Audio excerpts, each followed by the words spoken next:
Hello all, എല്ലാവർക്കും i+ന്റെ പുതിയൊരു ക്ലാസ്സിലേക്ക് സ്വാഗതം. അപ്പം നമ്മൾ ഈ കഴിഞ്ഞ സെറ്റ് ബോട്ടണി എക്സാമിൻ്റെ ക്വസ്റ്റ്യൻസ് ആണ് ഇന്ന് ഡിസ്കസ് ചെയ്യാനായിട്ട് പോകുന്നത്.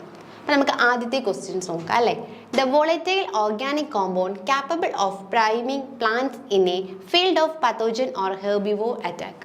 ഓപ്ഷൻസ് നോക്കിയേ: methyl jasmonic acid, methyl salicylic acid, green leaf volatiles and all the above അല്ലേ. നല്ലൊരു ക്വസ്റ്റ്യൻ ആണിത്. അപ്പം നമുക്ക് ആദ്യം എന്താണ് എന്ന് മനസ്സിലാക്കാം അല്ലേ. ക്വസ്റ്റ്യൻ മനസ്സിലാക്കി ഇട്ട് നമുക്ക് ആൻസറിലേക്ക് പോകാം. അപ്പം നോക്കിയേ, വോളറ്റൈൽ ഓർഗാനിക് കോമ്പൗണ്ട്സ് ഏതാണെന്നാണ് ചോദിച്ചിരിക്കുന്നത്. എന്തിന് ക്യാപ്പബിൾ ആയിട്ടുള്ളത്? പത്തോജൻസ് അല്ലെങ്കിൽ ഹെർബിവോഴ്സ് അറ്റാക്കിന് അഗെയിൻസ്റ്റ് ക്യാപ്പബിൾ ആയിട്ടുള്ള വോളറ്റൈൽ ഓർഗാനിക് കോമ്പൗണ്ട് ഏതെന്നാണ് ചോദിച്ചിട്ടുള്ളത്. അപ്പം നമുക്ക് ആദ്യം എന്താണ് വോളറ്റൈൽ ഓർഗാനിക് കോമ്പൗണ്ട് എന്ന് മനസ്സിലാക്കണം അല്ലേ. Volatile organic compound are the chemical substance that plants emit in response to variety of stimuli അല്ലേ. എന്തെങ്കിലും നമുക്ക് സ്റ്റിമുലൈസ് ഉണ്ടാവുമ്പോൾ പ്ലാന്റ്സ് എന്ത് ചെയ്യുന്നു?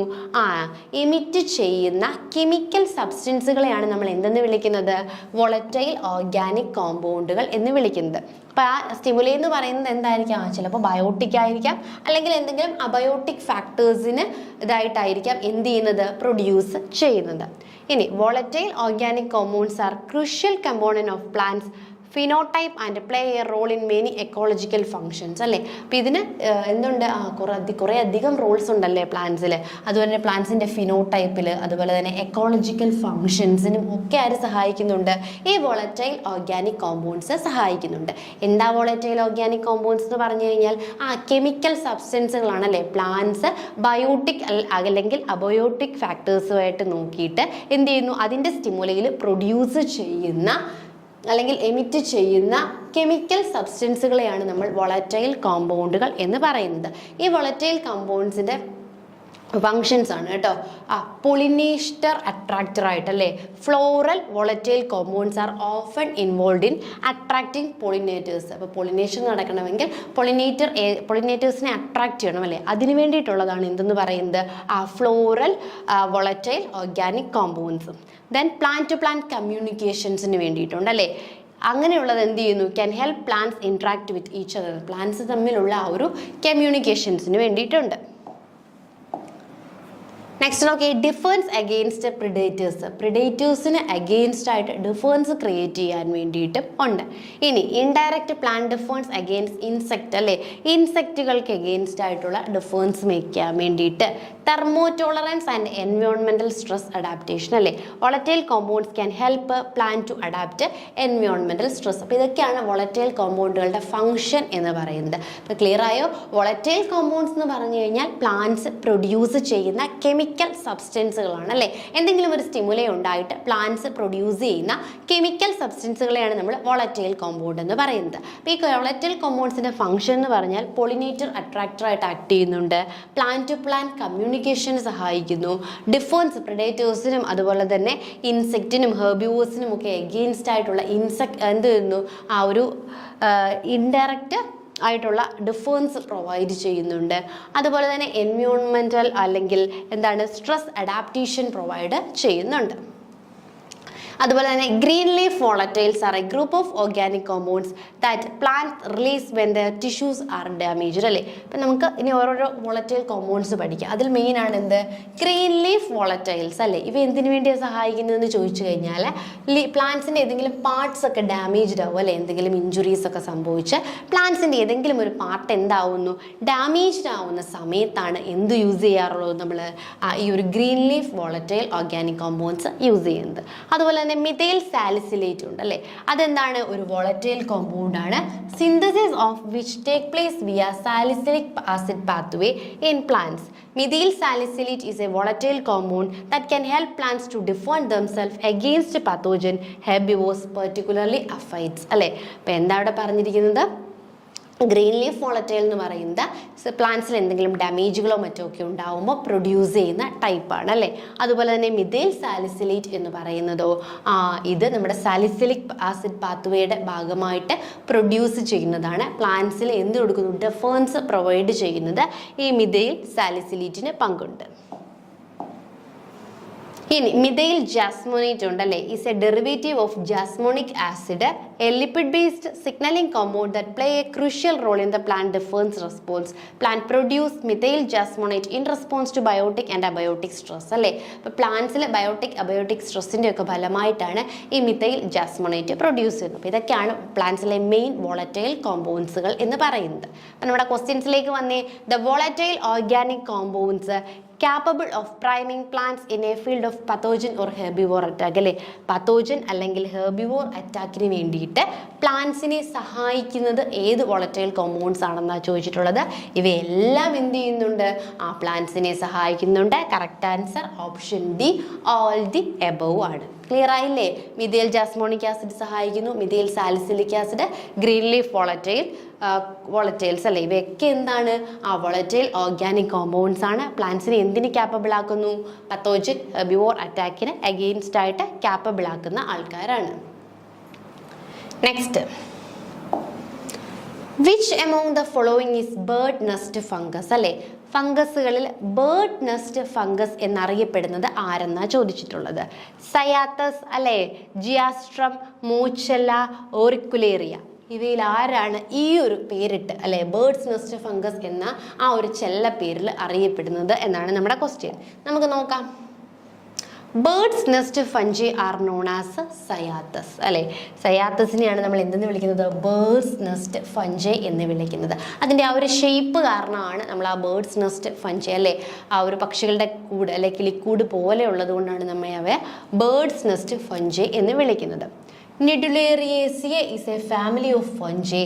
The order Agaricales generally known as the bird's nest fungi അല്ലേ. അതായത് നമ്മുടെ Nidulariaceae ഫാമിലി, അതുപോലെ ഓർഡർ Agaricales ആണ് എന്താ അറിയുന്നത്? ജനറലി ബേർഡ്സ് നെസ്റ്റ് ഫഞ്ചി എന്ന് അറിയപ്പെടുന്നത്.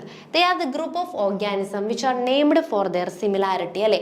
എന്തുകൊണ്ട് അവയെ അങ്ങനെ വിളിക്കുന്നത്? അവയുടെ ആ ഒരു സിമിലാരിറ്റി അല്ലെങ്കിൽ ആ ഒരു ഷേപ്പുമായിട്ട് അല്ലേ ഉള്ള സിമിലാരിറ്റി മൂലമാണ് അവയെ ബേർഡ്സ് നെസ്റ്റ് ഫംഗസ് എന്ന് വിളിക്കുന്നത്. These fungi are found globally, reproducing and growing on decomposing organic matter അല്ലേ. മെയിൻലി സാപ്രോഫൈറ്റ്സുകളാണ് അല്ലേ, ഡെഡ് ആൻഡ് അല്ലെങ്കിൽ ഡീകമ്പോസിങ് ഓർഗാനിക് മാറ്റേഴ്സിലാണ് ഇവ എന്ത് ചെയ്യുന്നത്? മെയിൻലി ഗ്രോ ചെയ്യുന്നത്. Bird's nest fungi can be witnessed in temperate region where there are shady and damp condition. However, they are most commonly witnessed in autumn season. നമുക്ക് കാണാം. They are generally seen in growing soil enriched with bark mulch or wood chips and on decaying wood അല്ലേ. ഈ ഭാഗത്തൊക്കെ ആയിട്ടാണ് നമുക്ക് എന്ത് ചെയ്യാൻ പറ്റുന്നത്? ഇവയെ കൂടുതലായിട്ട് കാണാനായിട്ട് സാധിക്കുന്നത്. The bird's nest fungi are associated with a group of club fungi or Basidiomycetes അല്ലേ. ഇത് ഏത് ഗ്രൂപ്പിലാണ് വരുന്നതെന്ന് ചോദിച്ചു കഴിഞ്ഞാൽ Basidiomycetes അല്ലെങ്കിൽ ക്ലബ് ഫഞ്ചി എന്നറിയപ്പെടുന്ന ഗ്രൂപ്പിലാണ് ആര് വരുന്നത്? നമ്മുടെ ബേർഡ്സ് നെസ്റ്റ് ഫഞ്ചി ഉൾപ്പെടുന്നത്. അതിൽ തന്നെ നമുക്ക് സയാത്തസമാണ് നമുക്ക് മെയിൻലി, അതിൽ തന്നെ സയാത്തസാണ് നമുക്ക് എന്തെന്ന് പറയുന്നത്? ബേർഡ്സ് നെസ്റ്റ് ഫഞ്ചി എന്ന് പറയുന്നത്. കണ്ടോ അതിൻ്റെ ആ ഒരു ഷേപ്പ് ഒരു പക്ഷിക്കൂട് പോലെ തന്നെ ഇരിക്കുകയല്ലേ. While Lycoperdon which is also associated with the group of basidiomycetes is known as puff balls അല്ലേ. അപ്പം നമുക്ക് അടുത്തൊരു ക്വസ്റ്റ്യൻ ചോദിക്കാം. പഫ് ബോൾസ് എന്നറിയപ്പെടുന്ന ഫഞ്ചി ഏതെന്ന് ചോദിച്ചു കഴിഞ്ഞാൽ ഈ ഒരു ഗ്രൂപ്പ്, ഈ ഒരു ബെസിഡിയോമൈസീറ്റസ് ഗ്രൂപ്പിൽ തന്നെ വരുന്ന ആരാണ്? ലൈക്കോപെരിഡിയോൺ ആണ് എന്തെന്നറിയപ്പെടുന്നത്? പഫ് ബോൾസ് എന്ന് അറിയപ്പെടുന്നത്. അപ്പോൾ പഫ് ബോൾസ് എന്നറിയപ്പെടുന്ന ലൈക്കോപെരിഡിയോണും സയാത്തസ് എന്നറിയപ്പെടുന്ന ബേർഡ്സ് നെസ്റ്റ് ഫഞ്ചി എന്നറിയപ്പെടുന്ന സയാത്തസും എവിടെ തന്നെയാണ് ഇൻക്ലൂഡ് ചെയ്യുന്നത്? ക്ലബ് ഫഞ്ചിയിലാണ് അവർ വരുന്നത് അല്ലേ. അസ്പ്ലേനിയം, ഇനി നമ്മൾ മറക്കരുത് കേട്ടോ. Asplenium nidulus is an epiphytic species known as bird's nest fern. Bird's nest fungi Cyathus ആണ് എങ്കിൽ ഇതുമായി റിലേറ്റ് ചെയ്ത് നമ്മൾ ഓർക്കേണ്ടതാണ് ബേർഡ്സ് നെസ്റ്റ് ഫേൺ ഉണ്ട് അല്ലേ. ബേർഡ്സ് നെസ്റ്റ് ഫേൺ എന്ന് പറയുന്നത് അസ്പ്ലേനിയം ആണ്. നമ്മുടെ ടെറിഡോഫൈറ്റ്സിലെ അസ്പ്ലേനിയത്തെയാണ് നമ്മൾ എന്തെന്നറിയപ്പെടുന്നത്? ബേർഡ്സ് നെസ്റ്റ് ഫേൺ എന്ന് അറിയപ്പെടുന്നത്.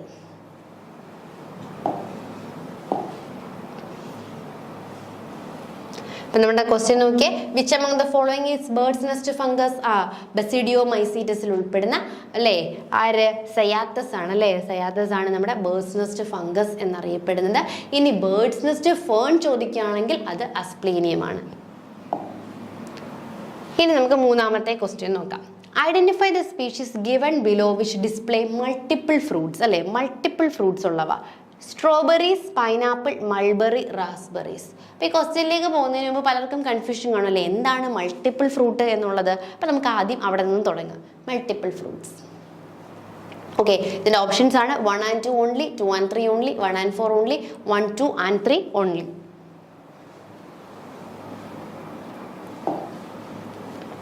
A multiple fruit is also known as a collective fruit or syncarp. അപ്പോൾ മൾട്ടിപ്പിൾ ഫ്രൂട്ടിനെ തന്നെയാണ് നമ്മൾ കളക്റ്റീവ് ഫ്രൂട്ട് എന്ന് വിളിക്കുന്നത് അല്ലെ. മൾട്ടിപ്പിൾ ഫ്രൂട്ടിനെ നമുക്ക് എന്ത് വിളിക്കാം? കളക്റ്റീവ് ഫ്രൂട്ട് എന്ന് വിളിക്കാം, അല്ലെങ്കിൽ സിൻകാർപ്പ് എന്നും വിളിക്കാം. It is A fruit that developed from A cluster of flower അല്ലെ. ഫ്ലവർ ക്ലസ്റ്ററിൽ നിന്നും ഡെവലപ്പ് ചെയ്യുന്ന ഫ്രൂട്ടുകളെയാണ് നമ്മൾ മൾട്ടിപ്പിൾ ഫ്രൂട്ട് അല്ലെങ്കിൽ കളക്റ്റീവ് ഫ്രൂട്ട് അല്ലെങ്കിൽ സിൻകാർപ്പ് എന്ന് വിളിക്കുന്നത്. അല്ലെങ്കിൽ എന്താണ് ഇൻഫ്ലോറസെൻസ് അല്ലെങ്കിൽ ക്ലസ്റ്റർ ഓഫ് ഫ്ലവേഴ്സിൽ നിന്നും ഡെവലപ്പ് ചെയ്യുന്ന ഫ്രൂട്ടുകളാണ് എന്തെന്ന് പറയുന്നത്? മൾട്ടിപ്പിൾ ഫ്രൂട്ട് എന്ന് പറയുന്നത്. Where each flower produce a fruitlet that mature into single mass അല്ലേ. ഓരോ ഫ്ലവറും എന്ത് പ്രൊഡ്യൂസ് ചെയ്യുന്നു? ഫ്രൂട്ട്ലെറ്റ് പ്രൊഡ്യൂസ് ചെയ്യുന്നു. അവ മെച്ചർ ചെയ്യുമ്പോൾ ഒരു സിംഗിൾ മാസ് ആയിട്ടാണ് മെച്ചർ ചെയ്യുന്നത്. After flowering the mass is called infructescence അല്ലേ. ആ ഫ്ലവറിങ്ങിന് ശേഷം ആ ഒരു മാസ് സ്ട്രക്ചറിനെ നമുക്ക് എന്ത് വിളിക്കാം? ഇൻഫ്രക്റ്റസെൻസ് എന്ന് വിളിക്കാനായിട്ട് പറ്റും. Multiple fruits differ from aggregate fruits അല്ലേ. ഇനി മൾട്ടിപ്പിൾ ഫ്രൂട്ട്സും അഗ്രിഗേറ്റ് ഫ്രൂട്ട്സും സെയിം ആണോ? അല്ല. മൾട്ടിപ്പിൾ ഫ്രൂട്ട്സും അഗ്രിഗേറ്റ് ഫ്രൂട്ട്സും എന്താണ്? കംപ്ലീറ്റ്ലി ഡിഫറെൻ്റ് ആണ്. Which come from a single flower അല്ലേ. അഗ്രിഗേറ്റ് ഫ്രൂട്ട് എപ്പോഴും എന്തായിരിക്കും? സിംഗിൾ ഫ്ലവറിൽ നിന്നായിരിക്കും അറൈസ് ചെയ്യുന്നത്. Multiple fruit consist of gynoecia of more than 1 flower. ഈ മൾട്ടിപ്പിൾ ഫ്രൂട്ടിൽ എന്ത് കാണാം? ഗൈനീഷ്യ, മോർ ദാൻ 1 ഫ്ലവറിൻ്റെ ഗൈനീഷ്യ അല്ലെ. അത് ഇൻഫ്ലോറസെൻസിൽ നിന്നും ഡെവലപ്പ് ചെയ്യുന്നത് കൊണ്ട് തന്നെ മോർ ദാൻ 1 ഫ്ലവറിൻ്റെ ഗൈനീഷ്യം അതിൽ നമുക്ക് കാണാനായിട്ട് സാധിക്കും. For example fig, pineapple, mulberry ഒക്കെ എന്താണ്? മൾട്ടിപ്പിൾ ഫ്രൂട്ട്സ് ആണ്. അപ്പോൾ ക്ലിയർ ആയോ? മൾട്ടിപ്പിൾ ഫ്രൂട്ട്സ് എന്തെന്നാണ് ചോദിച്ചിരിക്കുന്നത്. മൾട്ടിപ്പിൾ ഫ്രൂട്ട്സിന് മറ്റ് പേരെന്തൊക്കെയായിരുന്നു? കളക്റ്റീവ് ഫ്രൂട്ട്സ് എന്നും നമുക്ക് വിളിക്കാം, വേണമെങ്കിൽ സിൻകാർപ്പ് എന്നും വിളിക്കാം. അപ്പം അങ്ങനെ വിളിക്കുന്ന സമയത്ത് ഇവയുടെ പ്രത്യേകത എന്താണ്? ഇവ ഇൻഫ്ലോറസെൻസിൽ നിന്നാണ് ഡെവലപ്പ് ചെയ്യുന്നത് അല്ലേ. അല്ലെങ്കിൽ ഫ്ലവറിൻ്റെ ക്ലസ്റ്ററിൽ നിന്നും ഡെവലപ്പ് ചെയ്യുന്ന ആൾക്കാരാണ് എന്തെന്ന് പറയുന്നത്? നമ്മളുടെ മൾട്ടിപ്പിൾ ഫ്രൂട്ട്സ് എന്ന് പറയുന്നത്. ഇതിലെ ഓരോ ഫ്ലവറും എന്ത് പ്രൊഡ്യൂസ് ചെയ്യുന്നു? ഫ്രൂട്ട്ലെറ്റ് പ്രൊഡ്യൂസ് ചെയ്യുന്നു. എന്നിട്ട് മെച്ചുറേഷൻ എത്തുന്ന സമയത്ത് ഇവ ഒരു സിംഗിൾ മാസായിട്ട് ഫോം ചെയ്യുന്നു. അതിനെ നമ്മൾ ഇൻഫ്രക്റ്റസെൻസ് എന്നാണ് വിളിക്കുന്നത്. ഇനി അഗ്രിഗേറ്റ് ഫ്രൂട്ടും മൾട്ടിപ്പിൾ ഫ്രൂട്ടും തമ്മിലുള്ള മെയിൻ ഡിഫറൻസ് എന്താണെന്ന് ചോദിച്ചു കഴിഞ്ഞാൽ, മൾട്ടിപ്പിൾ ഫ്രൂട്ട് ഉണ്ടല്ലോ, ഈ മൾട്ടിപ്പിൾ ഫ്രൂട്ടിൽ എന്ത് കാണാനായിട്ട് സാധിക്കും നമുക്ക്? Consist of gynoecia of more than 1 flower അല്ലേ. ഒരു ഫ്ലവറിലല്ല, ഒരു ഫ്ലവറിൻ്റെ അല്ല, അതിൽ കൂടുതൽ ഫ്ലവേഴ്സിൻ്റെ ഗൈനീഷ്യ മൾട്ടിപ്പിൾ ഫ്രൂട്ടിൽ കാണാം. എന്നാൽ അഗ്രിഗേറ്റ് ഫ്രൂട്ട് ഒരു സിംഗിൾ ഫ്ലവറിൽ നിന്നാണ് ഡെവലപ്പ് ചെയ്യുന്നത്. അപ്പം മെയിൻ മൾട്ടിപ്പിൾ ഫ്രൂട്ടുകളാണ് പൈനാപ്പിൾ, മൾബറി, ഓസേജും ഒക്കെ. നമ്മുടെ കറക്റ്റ് ആൻസർ 2 and 3 ആണ് അല്ലേ. 2 and 3 എന്തായിരുന്നു? ഇതേ വന്നു. പൈനാപ്പിളും മൾബറിയും ഒക്കെയാണ് ഇതെന്ന് പറയുന്നത് മൾട്ടിപ്പിൾ ഫ്രൂട്ട്സ് എന്ന് പറയുന്നത്. അപ്പോൾ മൾട്ടിപ്പിൾ ഫ്രൂട്ട്സ് ക്ലിയർ ആയല്ലോ അല്ലേ. ഒരു ഐഡിയ കിട്ടിയില്ലേ ഇന്നതാണ് മൾട്ടിപ്പിൾ ഫ്രൂട്ട്സ് എന്നുള്ളത്. അപ്പം നമുക്ക് ക്വസ്റ്റ്യൻ നമ്പർ 4ലേക്ക് പോകാം. Question number 4. Identify the mismatched pair of the economic important of plant with family അല്ലേ. ഇവിടെ എന്ത് ചെയ്തിട്ടുണ്ട്? നമ്മുടെ എക്കണോമിക് ബോട്ടറി എന്നുള്ളൊരു ക്വസ്റ്റ്യൻ ആണ്. ഇവിടെ നമുക്ക് എന്തുണ്ട്? പ്ലാന്റ്സ് തന്നിട്ടുണ്ട്, അതുപോലെ തന്നെ പ്ലാന്റ്സിൻ്റെ ഫാമിലിയും തന്നിട്ടുണ്ട്. അതിൽ ഏതോ ഒരു ഫാമിലി എന്താണ്? റോങ്ഡ് ആയിട്ടാണ് കൊടുത്തിരിക്കുന്നത്. അത് കണ്ടെത്താനാണ് പറഞ്ഞിട്ടുള്ളത്. നോക്കിയേ, വൈറ്റ് ടാമർ അല്ലേ, സ്റ്റെർക്കുലേസിയെ, ഹെന്ന, ലിതറേസിയെ, നട്ട്ബഗ്, മെർസിനേസിയെ, സ്വീറ്റ് പൊട്ടറ്റോ, കൺവോൾക്കേസിയെ അല്ലേ. ഈ ക്വസ്റ്റ്യൻ കാണുമ്പോൾ നമുക്ക് പെട്ടെന്ന് എല്ലാം കറക്റ്റ് അല്ലേ എന്ന് തോന്നും. ചെറിയൊരു ഡിഫറൻസ് മാത്രമാണ് കൊടുത്തിട്ടുള്ളത് അല്ലേ. ഇവിടെ റോങ് ആയിട്ട് കൊടുത്തിട്ടുള്ളത് ഏതാണ്? നമ്മുടെ നട്ട്ബഗ് ആണ് കൊടുത്തിട്ടുള്ളത് അല്ലേ. അത് എന്താണ്? മെർസ്റ്റിക്കേസിയെ ഫാമിലിയിലാണ് ആര് വരുന്നത്? നമ്മുടെ നട്ട്ബഗ് കൊടുത്തിരിക്കുന്നത്. ഇവിടെ നോക്കിയാൽ മെർസിനേസിയെ, വളരെ ചെറിയൊരു ഡിഫറൻസ് മാത്രമേ ഉള്ളൂ അല്ലേ. അപ്പോൾ നമുക്ക് തെറ്റിപ്പോവാനായിട്ട് വളരെയധികം സാധ്യതയുള്ളൊരു ക്വസ്റ്റ്യൻ ആണ്. അപ്പം മിസ്മാച്ച്ഡ് ആയിട്ടുള്ളത് ഓപ്ഷൻ സി. 4ാമത്തെ ക്വസ്റ്റ്യന് ഓപ്ഷൻ സി ആണ് തെറ്റ്. ഇനി നമുക്ക് ക്വസ്റ്റ്യൻ നമ്പർ 5ലേക്ക് പോകാം. Identify the features associated with eukaryotic mitochondria അല്ലേ. യുക്കാരിയോട്ടിക് മൈറ്റോകോൺട്രിയയെ സംബന്ധിച്ചുള്ളതിൽ കറക്റ്റായിട്ടുള്ള ഫീച്ചേഴ്സ് ഏതൊക്കെയാണെന്നാണ് ചോദിച്ചിരിക്കുന്നത്. Single circular DNA molecule. മൈറ്റോകോൺട്രിയക്ക് എന്താണ്? ആ ഒരു സിംഗിൾ സർക്കുലാർ DNA മോളിക്യൂൾ ഉണ്ട്. റൈബോസോംസ് 17S ആണ്. Programmed cell death, reactive oxygen species production and iron sulphur cluster biogenesis, detoxification. ഇതിലേതാണ് യുക്കാരിയോട്ടിക് മൈറ്റോകോൺട്രിയയെ സംബന്ധിച്ച് കറക്റ്റ് ആയിട്ടുള്ള സ്റ്റേറ്റ്മെന്റ്സ്? ഇവിടെ ഓപ്ഷൻസ് ഉണ്ട്. 1ഉം 2ഉം മാത്രമേ ഉള്ളൂ, 2ഉം 4ഉം മാത്രമേ ഉള്ളൂ, 1ഉം 3ഉം മാത്രമേ ഉള്ളൂ. ഇനി all the above 1, 2, 3 and 4 correct ആണ് എന്നാണ് പറഞ്ഞിരിക്കുന്നത്. അപ്പോൾ നമുക്ക് ആദ്യം എന്ത് മനസ്സിലാക്കണം? മൈറ്റോകോൺട്രിയയെ കുറിച്ച് മനസ്സിലാക്കണം അല്ലേ? എന്താണ് മൈറ്റോകോൺട്രിയ, അല്ലെങ്കിൽ മൈറ്റോകോൺട്രിയയും യുക്കാരിയോട്ടിൽ എന്തൊക്കെയാണ് അതിൻ്റെ സ്പെഷ്യാലിറ്റീസ് നമുക്ക് മനസ്സിലാക്കാം.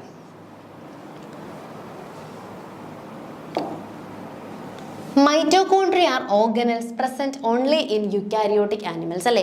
യുക്കാരിയോട്ടിക് ആനിമൽസിൽ മാത്രം കാണപ്പെടുന്ന സെൽ ഓർഗനലാണ് മൈറ്റോകോൺട്രിയ എന്ന് പറയുന്നത്.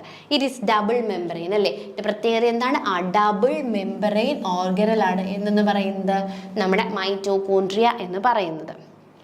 It containing A inner and outer layer അല്ലേ? ഇതിന് ഒരു ഇന്നർ ലെയറും ഉണ്ട്, ഔട്ടർ ലെയറും പ്രസന്റ് ആയിട്ടുണ്ട്. Moreover these layers are composed of phospholipids and proteins അല്ലേ? ഇതിന്റെ ഇന്നർ ഔട്ടർ ലെയർ കമ്പോസ് ചെയ്തിരിക്കുന്നത് ഫോസ്ഫോലിപ്പിഡ്സും പ്രോട്ടീൻസും കൊണ്ടാണ് അല്ലേ? ഫോസ്ഫോലിപ്പിഡ്സും ഉണ്ട്, അതുപോലെ തന്നെ പ്രോട്ടീൻസും ഉണ്ട്. ദീസ് ആർ സ്മോൾ അല്ലേ? വളരെ സ്മോൾ ആണ്. 0.7 to 3 mm മാത്രം തിക്നെസ് ഉള്ള വളരെ സ്മോൾ ലെയേഴ്സ് ആണ്. However, without staining they are invisible even under a microscope അല്ലേ? അപ്പം അതായത് സ്റ്റെയിൻ ചെയ്തില്ലെങ്കിൽ മൈക്രോസ്കോപ്പിൽ പോലും എന്താണ്? ഇൻവിസിബിൾ ആണ്. അത്ര സ്മോൾ സ്ട്രക്ചറാണ്. സ്റ്റെയിൻ ചെയ്തെങ്കിൽ മാത്രമേ എന്ത് ചെയ്യാൻ പറ്റൂ? നമുക്ക് മൈക്രോസ്കോപ്പിൽ വിസിബിൾ ആയിട്ട് കാണാനായിട്ട് സാധിക്കും. ഇനി നമ്മൾ കുഞ്ഞു ക്ലാസ് തൊട്ട് പഠിക്കുന്നതാണ് മൈറ്റോകോൺട്രിയ എന്താണ്? Power house of the cell എന്നാണ് അറിയപ്പെടുന്നത് അല്ലേ? അതെന്തുകൊണ്ടാണ്? അവിടെയാണ് ATPയുടെ പ്രൊഡക്ഷൻസ് നടക്കുന്നത്. അതുകൊണ്ട് ഇതിനെ പവർ ഹൗസ് എന്നാണ് അറിയപ്പെടുന്നത്. അപ്പോൾ മൈറ്റോകോൺട്രിയയിലേക്ക് വരുമ്പോൾ യുക്കാരിയോട്ടിക് ഓർഗാനിസം എടുക്കുകയാണെങ്കിൽ അവയിൽ മാത്രം കാണപ്പെടുന്ന സെൽ ഓർഗനലാണ് മൈറ്റോകോൺട്രിയ എന്ന് പറയുന്നത്. ഈ മൈറ്റോകോൺട്രിയക്ക് എന്തുണ്ട്? ഇന്നർ ഔട്ടർ ലെയേഴ്സ് ഉണ്ട് അല്ലേ? ഇന്നർ ലെയറുമുണ്ട്, ഔട്ടർ ലെയറുമുണ്ട്. അതിൽ തന്നെ ഇന്നർ ആൻഡ് ഔട്ടർ ലെയേഴ്സ് എന്തുകൊണ്ടാണ് നിർമ്മിച്ചിരിക്കുന്നത്? ഫോസ്ഫോലിപ്പിഡ്സും പ്രോട്ടീൻസും കൊണ്ട്. വളരെ തിന്നായിട്ടുള്ള ലെയറാണ്. ഇനി നമ്മൾ സ്റ്റെയിൻ ചെയ്തെങ്കിൽ മാത്രമേ മൈക്രോസ്കോപ്പിൽ പോലും വിസിബിൾ ആവൂ. ഇതിന് നമ്മൾ എന്ത് പേരെന്ന് വിളിക്കുന്നു? പവർ ഹൗസ് അല്ലേ? സെൽസിലെ പവർ ഹൗസ് എന്നാണ് മൈറ്റോകോൺട്രിയ അറിയുന്നത്. കാരണം എന്താണ്? ATP പ്രൊഡക്ഷൻ കംപ്ലീറ്റ്ലി നടക്കുന്നത് അവിടെ വെച്ചിട്ടാണ്. ഇനി ഔട്ടർ മെമ്പറൈനെ നോക്കിയേ. The outer membrane is about 16 to 17 angstrom thick. Proteins are phospholipid comprise this layer അല്ലേ? അപ്പം ഔട്ടർ മെമ്പറൈൻ എന്ന് പറയുന്നത് ഏകദേശം 60 മുതൽ 70 ആംസ്ട്രോം വരെ തിക്കായിട്ടാണ്. ഇതെന്താണ്? പ്രോട്ടീൻ ആൻഡ് ഫോസ്ഫോലിപ്പിഡ്സ് ചേർന്നിട്ടാണ് എന്ത് ചെയ്യുന്നത്? ഈ ഒരു ലെയർ ക്രിയേറ്റ് ചെയ്തിരിക്കുന്നത്. Molecules of small size can easily pass through membrane അല്ലേ? അതായത് ചെറിയ സൈസിലുള്ള മോളിക്യൂൾസിനൊക്കെ എന്ത് ചെയ്യാൻ പറ്റും? ഈ ഒരു ലെയറിലൂടെ പാസ് ചെയ്യാനായിട്ട് സാധിക്കും. Moreover this membrane containing proteins that are prions അല്ലേ? ഇതിൽ മെയിൻലി ഉള്ള പ്രോട്ടീൻസ് എല്ലാം എന്താണ്? പ്രയോൺസ് ആണ്. These prions help other protein to cross the membrane അല്ലേ? ഈ പ്രയോൺസ് എന്ത് ചെയ്യുന്നു? ബാക്കി പ്രോട്ടീനുകളെ കൂടെ ഈ ഒരു മെംബ്രെയിൻ ക്രോസ് ചെയ്യാൻ വേണ്ടിയിട്ട് സഹായിക്കാറുണ്ട്. The outer membrane contain various enzymes. For example, rotenone അല്ലേ? Mono amino oxidase etcetera. അതായത് അതിൻ്റെ ഔട്ടർ മെംബ്രെയിനിൽ നമുക്ക് വേരിയസ് എൻസൈംസിനെയും കാണാനായിട്ട് സാധിക്കും. The interchange of informations, cation and metabolites happen through it. It acts the skin of organelle അല്ലേ? അപ്പോൾ outer membrane ആയതുകൊണ്ട് തന്നെ ഒരു സ്കിൻ ആയിട്ട്, അല്ലെങ്കിൽ ഈ ഓർഗനിൻ്റെ സ്കിന്നായിട്ടാണ് ഈ ഒരു ഔട്ടർ മെംബ്രെയിൻ എന്ത് ചെയ്യുന്നത്? ആക്ട് ചെയ്യുന്നത്. Inner membrane space. The intermembrane space is the space between. The intermembrane space is the space between outer membrane and inner membrane അല്ലേ? അതായത് ഔട്ടർ മെംബ്രെയിനും ഇന്നർ മെംബ്രെയിനും ഇടയിലുള്ള ഈ ഒരു സ്പേസിനെയാണ് നമ്മൾ എന്തെന്ന് വിളിക്കുന്നത്? ഇന്റർ മെംബ്രെയിൻ എന്ന് വിളിക്കുന്നത്. Moreover per mitochondrial space is another name for അല്ലേ? അല്ലെങ്കിൽ അതിനെ നമുക്ക് എന്ത് വിളിക്കാം? പെർ മൈറ്റോകോൺട്രിയൽ സ്പേസ് എന്നും വിളിക്കാം.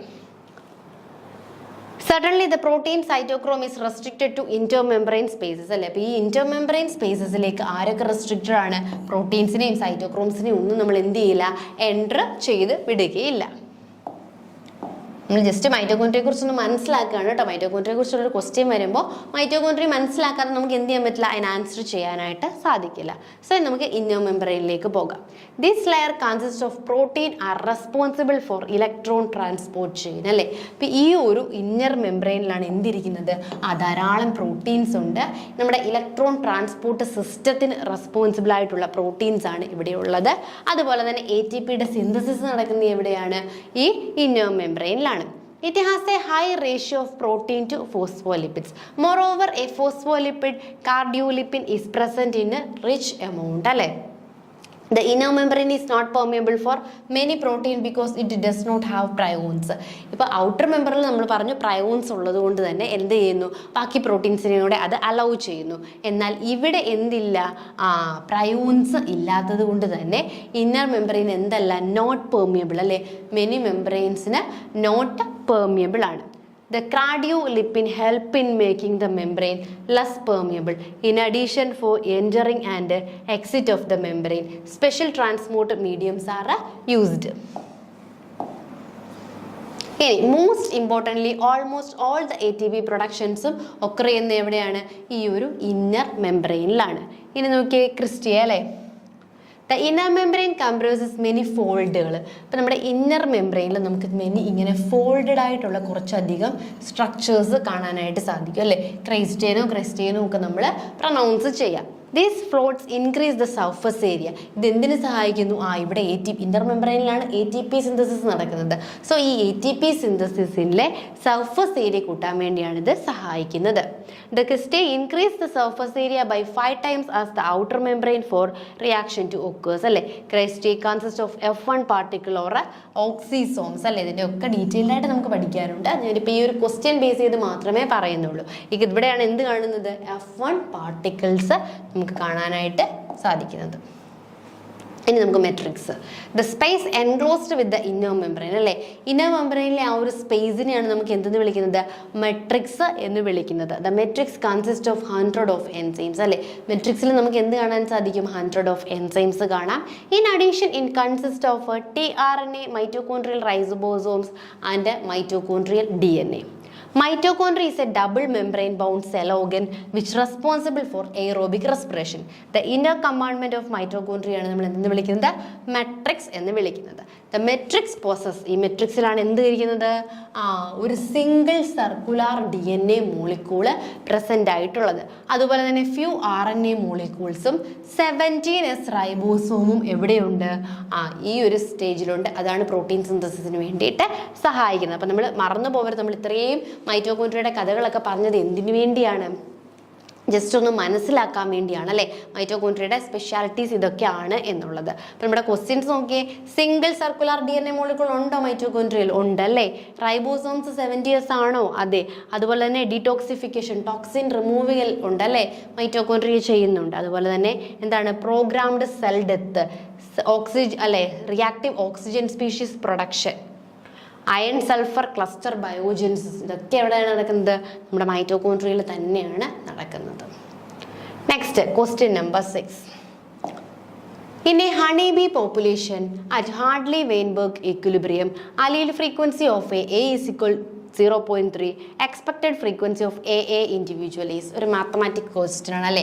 അതായത് നമ്മുടെ ഹാർഡ്ലി പോപ്പുലേഷൻ ജെനറ്റിക്സിൽ ഹാർഡ്ലി വെയിൻബർഗ് ഇക്വിലിബ്രിയം ഉണ്ടല്ലേ, അല്ലെങ്കിൽ ഹാർഡ്ലി വെയിൻബർഗ് ലോ ഉണ്ട്. എന്താ പറയുന്നത്, ഒരു പോപ്പുലേഷൻ എടുക്കുകയാണെങ്കിൽ അവിടുത്തെ അലീലിക് ഫ്രീക്വൻസി എപ്പോഴും കോൺസ്റ്റന്റ് ആയിരിക്കും അല്ലേ.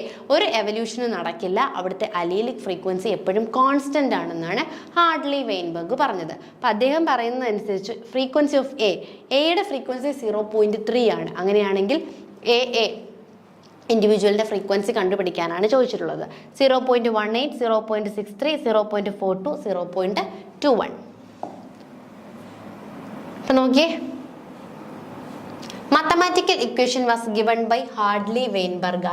It is a type of equation that can be used to calculate genetic variation of certain population അല്ലേ. ഒരു പോപ്പുലേഷനിലെ ജെനറ്റിക് വേരിയേഷൻസ് കാൽക്കുലേറ്റ് ചെയ്യാൻ വേണ്ടിയാണ് നമ്മൾ ഇത് യൂസ് ചെയ്യുന്നത്. If allele frequencies are known, then frequencies of 3 genotype can be calculated അല്ലേ. Hardy Weinberg equation എന്ന് പറയുന്നത് P² + 2PQ + Q² = 1. അതായത് ആർ ഡി വെയിൻബർഗ് ഇത്രേ പറഞ്ഞുള്ളൂ, ഒരു പോപ്പുലേഷൻ എടുക്കുകയാണെങ്കിൽ അവിടുത്തെ അലീലിക് ഫ്രീക്വൻസി എന്താണ്? കോൺസ്റ്റന്റ് ആണ്, ചേഞ്ച് ആവുന്നതേയില്ല.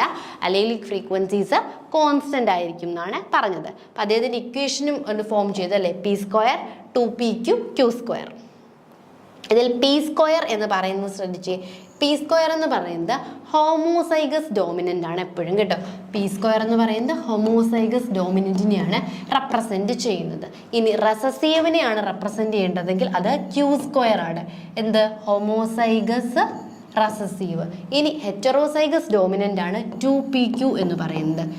അതായത് എ ഇതാണ് എന്ത്? ഹെറ്ററോസൈഗസ് ഡോമിനൻ്റ് എന്ന് പറയുന്നത്. അപ്പം നമ്മുടെ ഇക്വേഷൻ എന്താണ്? പി പ്ലസ് ക്യൂ അല്ലേ, p plus q equal to 1 എന്നുള്ളതാണ് ഹാർഡ്ലി വെയിൻബർഗ് ഇക്വേഷൻ എന്ന് പറയുന്നത്. അപ്പം നമ്മുടെ ക്വസ്റ്റ്യനിൽ ഓൾറെഡി എന്താ പറഞ്ഞിട്ടുള്ളത്? ക്വസ്റ്റ്യനിൽ എ ഈസിക്കൽ ടു 0.3 എന്ന് തന്നിട്ടുണ്ട് അല്ലേ. എയുടെ വാല്യൂ നമുക്ക് തന്നിട്ടുണ്ട്. എ എന്ന് പറഞ്ഞാൽ എന്താണ്? ഡോമിനൻ്റ് ആണ് അല്ലേ. അപ്പം ഡോമിനൻറ്റിനെ നമ്മൾ എങ്ങനെയാണ് റെപ്രസെൻറ്റ് ചെയ്യുന്നത്? എപ്പോഴും ഡോമിനൻ്റ് ആണ് പി, റെസസീവ് ആണ് എന്ത്? ക്യൂ എന്ന് പറയുന്നത്. നമ്മുടെ equation p plus q equal to 1 ആണ്. സോ ഡോമിനൻ്റ് ആയിട്ടുള്ള എയുടെ വാല്യൂ നമുക്ക് തന്നിട്ടുണ്ട്. A is equal to p ആണ് അല്ലേ. അതുകൊണ്ട് തന്നെ p plus q equal to 1 എന്ന് കൊടുത്തു. നമുക്ക് പിയുടെ വാല്യൂ നമ്മുടെ ക്വസ്റ്റ്യനിലുണ്ടല്ലേ. പിയുടെ വാല്യൂ എ തന്നിട്ടുള്ളത് കൊണ്ട് തന്നെ 0.3 ആണ്. 0.3 പ്ലസ് ക്യൂ ഈക്വൽ ടു 1. നമ്മൾ മാത്സിൽ പഠിക്കുന്ന പോലെ തന്നെ ക്യൂവിൻ്റെ വാല്യൂ കണ്ടുപിടിക്കാൻ വേണ്ടി നമ്മൾ എന്ത് ചെയ്യണം? ഈ 3 ഇപ്പുറത്തോട്ട് ഇങ്ങനെ കൊണ്ടുവന്നു അല്ലേ. സോ 1 മൈനസ് 0.3 ഈക്വൽ ടു 0.7 എന്ന് നമുക്ക് ക്യൂവിൻ്റെ വാല്യൂ കിട്ടി. നമ്മുടെ ക്വസ്റ്റ്യൻ ക്യൂവിൻ്റെ വാല്യൂ കണ്ടുപിടിക്കാനാണോ? അല്ല, ഫ്രീക്വൻസി ഓഫ് ഹെറ്ററോസൈഗസ് ഡോമിനൻറ്റിൻ്റെ കണ്ടുപിടിക്കാനല്ലേ. ഹെറ്ററോസൈഗസ് ഡോമിനൻ്റ് എന്ന് പറഞ്ഞാൽ എന്താണ്? 2pq ആണ് ഹെറ്ററോസൈഗസ് ഡോമിനൻ്റ് എന്ന് പറയുന്നത്. ഹെറ്ററോസൈഗസ് ഡോമിനൻ്റ് റെപ്രസെൻറ്റ് ചെയ്യുന്നത് 2pq ആണ്. സോ നമുക്കിവിടെ പിയുടെ വാല്യൂ ഉണ്ട്, ക്യൂവിൻ്റെ വാല്യൂ ഉണ്ട് അല്ലേ. പിയുടെ വാല്യൂ ഓൾറെഡി ക്വസ്റ്റ്യനിലുണ്ടായിരുന്നു 0.3, ക്യൂവിൻ്റെ വാല്യൂ 0.7 നമ്മളിപ്പോൾ കണ്ടുപിടിച്ചു വെച്ചു. സോ 2 × 0.3 × 0.7 0.42 ആണ് എന്ത്? നമ്മുടെ കറക്റ്റായിട്ടുള്ള ആൻസർ. ഓപ്ഷൻ സി 0.42 ആണ് ഈ ഒരു ക്വസ്റ്റ്യൻ്റെ കറക്റ്റായിട്ടുള്ള ആൻസർ. ക്ലിയർ ആയെന്ന് വിശ്വസിക്കുന്നു. എല്ലാവർക്കും ഇന്ന് ഡിസ്കസ് ചെയ്ത 6 ക്വസ്റ്റ്യൻസും മനസ്സിലായെന്ന് വിശ്വസിക്കുന്നു. Thank you.